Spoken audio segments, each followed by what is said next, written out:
Satan Claus enters your home from the hellish fireplace, descending like a fallen angel.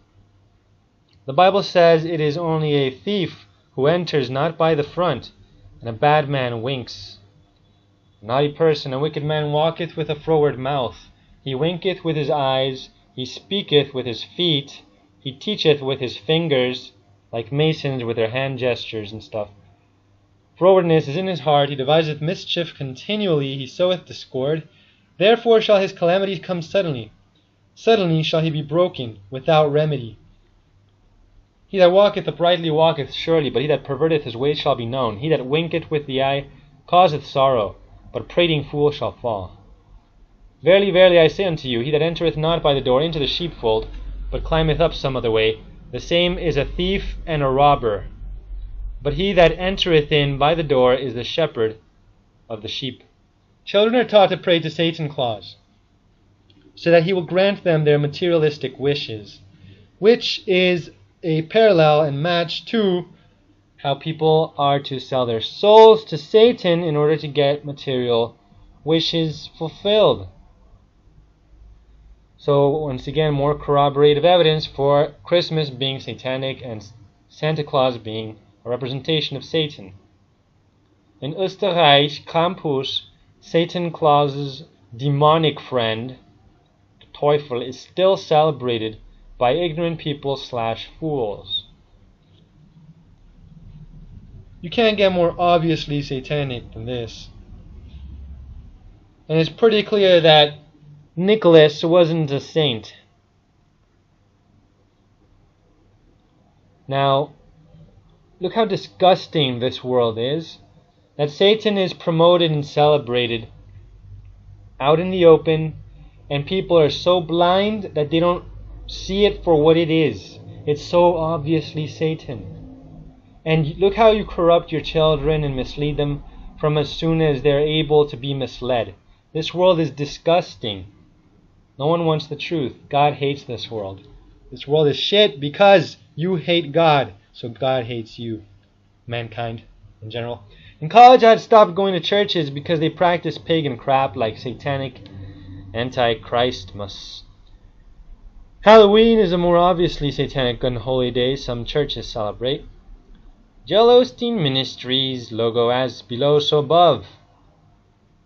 Just like the Atheist Foundation of Australia Incorporated logo. As below so above, a Masonic and satanic symbol. The meaning is, may Satan's will be in heaven as on earth. Because he rules earth for now. And he wants to rule heaven. That's his goal. And he will fail again. Now, last time he tried, God threw him down like a bolt of lightning. God's power is far greater than Satan's. They're not equals. God is far superior. As below, so above is seen in the tarot card also and in the Matrix. And you can also see Saturn symbolism in the Joel Osteen logo. Saturn apparently has a hexagon pattern on it, which is how a cube looks like from an angle, which is why the cube represents Saturn. The cube is a cross folded up. So the cross also represents Saturn. Saturn was a Roman god of time and agriculture, and equivalent to the Greek god of the time and the ages, Cronus. Saturnus Kronos, or Kronos. I don't know Greek yet, I don't know Latin yet, I plan to. Those languages are awesome. So this is Saturn eating his child, according to the mythology of, I think, Romans or Greeks or both. They sacrificed unto devils, not to God, says the Bible, to gods whom they knew not, to new gods that came newly up, whom your fathers feared not.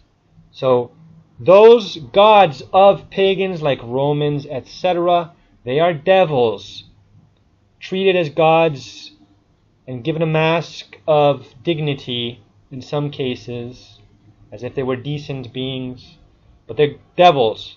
And if you look at Kali in India, that's more obviously a devil. She even has heads of some guys hanging off her belt. or something like that. So, with the Gentile sacrifice, they do to devils. I would not that ye should have fellowship with devils. So why do you have a symbol of a devil? The cross. People who claim to be Christian. I used to have a cross that made out the word Jesus, with the S being the long post. And I had it in my room. That was like the only decoration I had in my room. But I learned that the cross is pagan, so I was like, I don't like this. The cross is ubiquitous in nominally Christian circles, but it's not really Christian. It's a representation of the enemy of Christ, not Christ. So, there you go. The cross equals the cube, as covered already, which represents Saturn, which represents Satan. So these heretics are symbolically and unwittingly worshipping Satan. What a joke this world is. Don't be another gullible statistic. Don't be another fool in the crowd, another face in the crowd of non-free thinking people with a herd mentality who don't think for themselves, don't look at the Bible to compare with the traditions of Rome or whatever it is that you were taught to follow. Think for yourself, or you will look like a fool. Idiots will commit strawman fallacies saying that, oh, so every eye is Illuminati, or every cube is the devil. No, idiots. You have to look at context. Here are examples to compare. Example 1. A small child draws a cube. They are in school and had seen a chart of figures. A lot of the symbols Masons use, like the pyramid, the one eye, etc., these are very basic symbols, so it's easy to find them in nature sometimes. Well, not so much the pyramid, but there are eyes in nature. Eventually you're going to find only one eye peering out from behind bushes, for example. So you can find these symbols sometimes naturally without any satanic element involved. Context can tell you what is satanic versus not. In this case, the child lacks evil. Being a small child, they don't know anything. They have no malice. They have no evil intention. They would be merely imitating an environmental detail, like a poster in the classroom. Conclusion, not satanic. Example 2. Nintendo creates the Nintendo 64 with a cube logo of an N in 3 dimensions, and then the GameCube system. Do you think this is a coincidence? It is a corporation with Masonic symbolism, so it is Masonic. Europeans brought Masonry to Japan. Nintendo promotes the gay sin agenda. Now, when you understand that Nintendo serves Satan by promoting sin and is a Masonic corporation, because all corporations are by Masons, they're run by Masons, and the whole world, every country is run by Masons. All major mainstream organizations are run by Masons. You can tell by their Masonic logos and symbols. Actions speak louder than words also. Then the context tells you, yeah, this is satanic. Now, Nintendo promotes witchcraft and macroevolution fiction as well. Nintendo means something like fortune way heaven, since it has Shinto roots.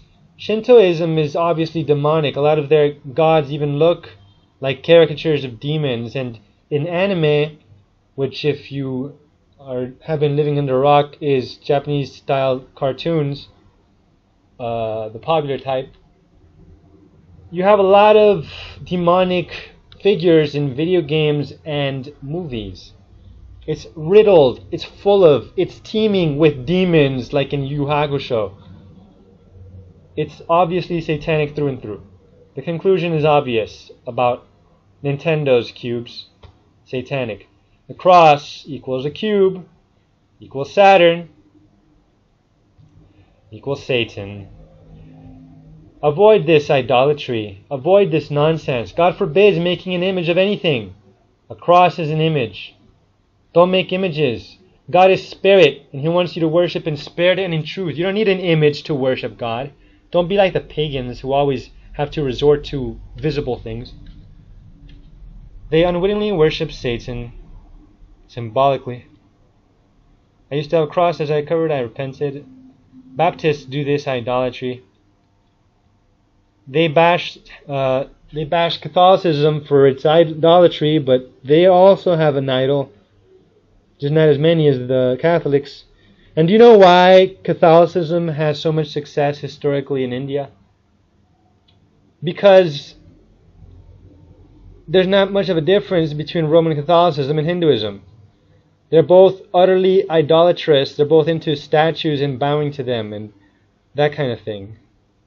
They're both demonic, and they just have too many similarities. Now then, moving on.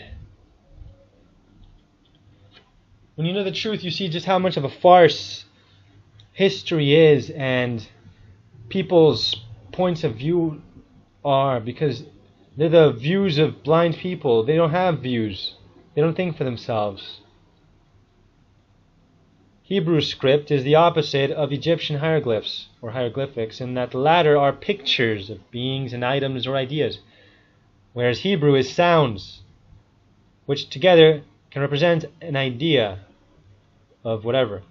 Now, so-called Paleo-Hebrew is a hoax, where transliterations in Phoenician script are misinterpreted.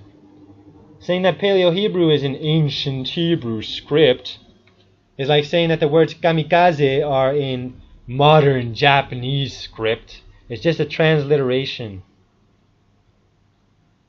God did not want Hebrews to worship letters and to use images to treat as gods. When he said for the Ark of the Covenant to have cherubs with wings, cherubim or something like that in Hebrew, that was not for people to bow to the angelic figures, so no cigar idolaters. The very positioning of the cherubim on the Ark of the Covenant flanks and submissively faces the area where God's Spirit would sit as his throne in Israel before the temple. So worship is directed only to Elohim. Catholics worship images, not God. We do not worship this crucifix. We do not worship it. Words above actions. Nope, actions speak louder than words. If people bow to a robot Jesus, you'd approve? God, Jesus, worship me. If people kiss Transformer Jesus, you'd approve? Transformers, more than meets the eye. Transformers, robots in disguise. But that's trivializing God as a toy. You trivialize the Bible by not following it. And if the robot were treated as you do your item, then... But the item is a toy, regardless of intention. Exactly, the crucifix is an idol, regardless of intention. You are Spanish, yet challenge the Catholic Church? We need to avoid the herd mentality, heretic. Jesus never said to depict him. He actually said he did not come to abolish the law, the Torah, which forbids depicting God. Think not that I am come to destroy the law or the prophets. I am not come to destroy, but to fulfill. Thou shalt not make unto thee any graven image or any likeness of anything that is in heaven above, which includes God, or that is in the earth beneath, and also Mary, you cannot depict her, but Catholics don't care what God says, or that is in the water under the earth. So, you Catholics don't actually care what God says. He says don't do it, you do it anyway. You don't give a damn what God says. You follow Satan because you do your own will. Thou do as thou wilt means do as Satan wills, because if you're doing your will instead of God's, you're serving Satan. Feelings above facts with you. You just want to fit into your herd, don't you? You just want to feel comfortable that you're in this club and that you have so many people on your side. Well, it's a bandwagon to hell. Repent or burn forever.